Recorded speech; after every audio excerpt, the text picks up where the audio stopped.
3 days after seizing Majdanek, the Russians were approaching Warsaw.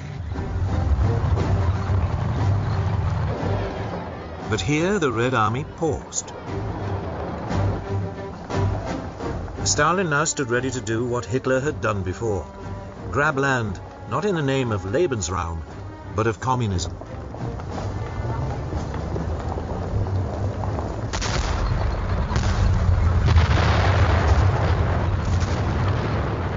By the summer of 1944, Operation Bagration had ripped the heart out of the German army in the east.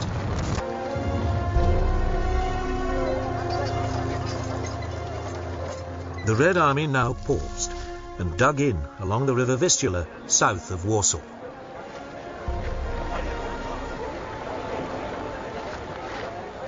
Stalin was in no hurry to bring the war to an end.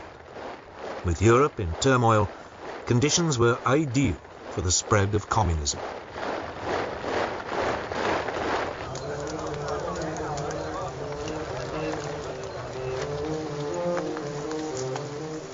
The first victims of Stalin's political calculations were the Poles.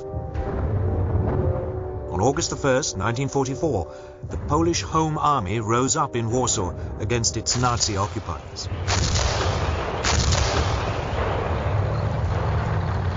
But it desperately needed help.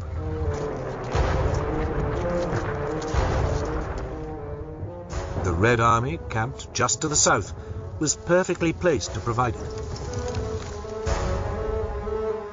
But Stalin regarded the Polish Home Army as close to the Polish government in exile in London and hostile to communism.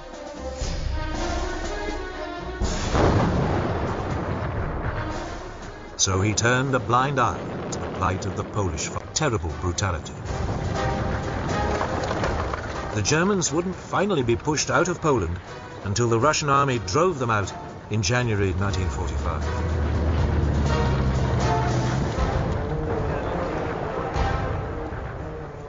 It was the start of a Soviet master plan that would eventually see communist governments across most of Eastern Europe.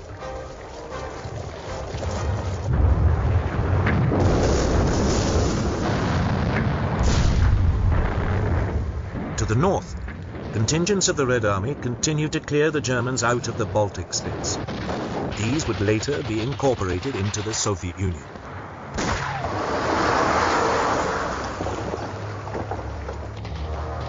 Near the Latvian capital of Riga, over 200,000 Germans were trapped behind Russian lines.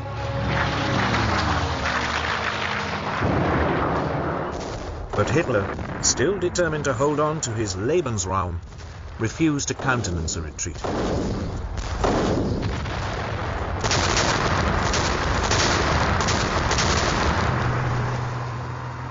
Even so, gradually the German forces were pushed back to the Baltic coast.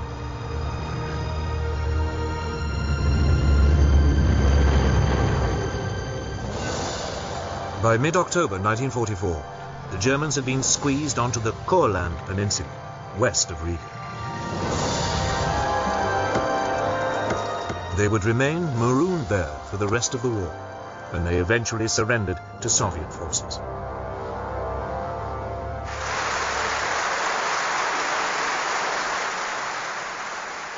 Stalin, meanwhile, was already sizing up other territory in Eastern Europe. He could have moved directly west towards Germany.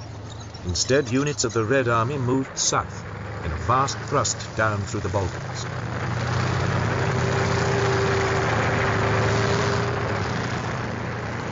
Nearly 1,500 tanks and 1 million men pushed into Romania in late August 1944. The defending Axis forces had less than 400 tanks and just 800,000 troops.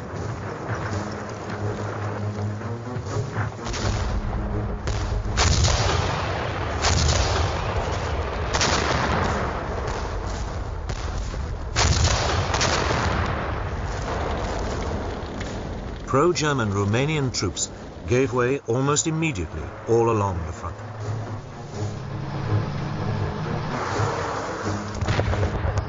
Three days later, large pockets of German troops were surrounded near Chisinau. Hitler issued his standard command: no retreat.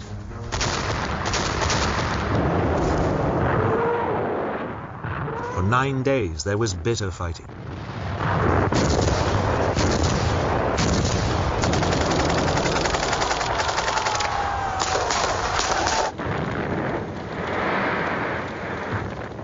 Over 180,000 German troops were killed or taken prisoner.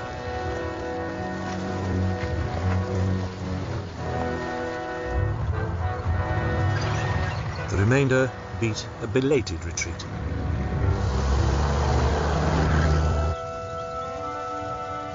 In late August, Romania's pro-German dictator, Marshal Ion Antonescu, was arrested. Romania surrendered.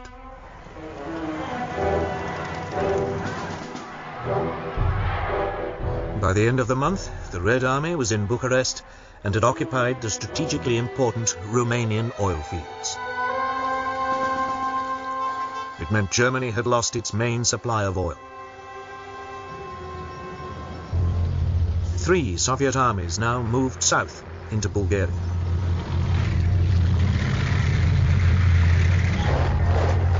Bulgaria had tried to stay neutral, but it too would soon be swallowed up by the Soviet Empire.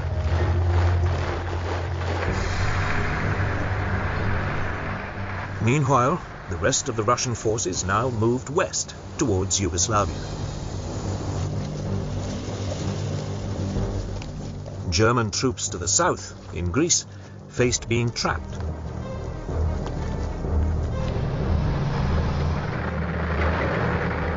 They began a hasty retreat up through Albania and southern Yugoslavia.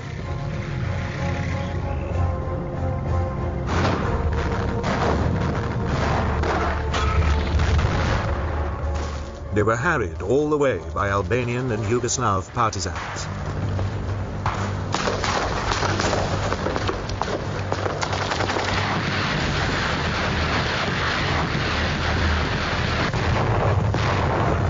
By mid-October 1944, the Red Army had reached the Yugoslav capital of Belgrade.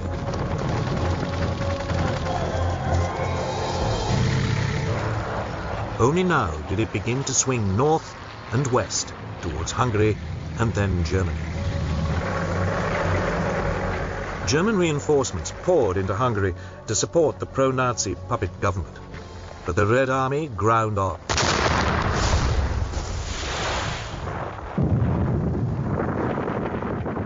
Eight weeks later, it laid siege to Budapest.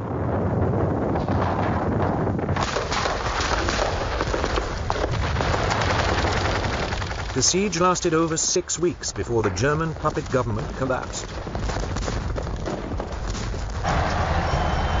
By the end of 1944, most of Eastern Europe lay in Stalin's grasp.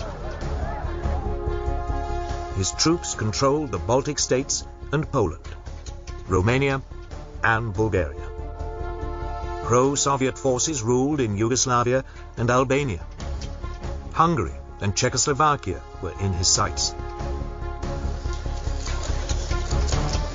Stalin had successfully laid the foundations for the future Soviet bloc. He could now, at last, move on to Germany. But in the West, Allied forces were also approaching the German border. The race was on to be the first to take Berlin.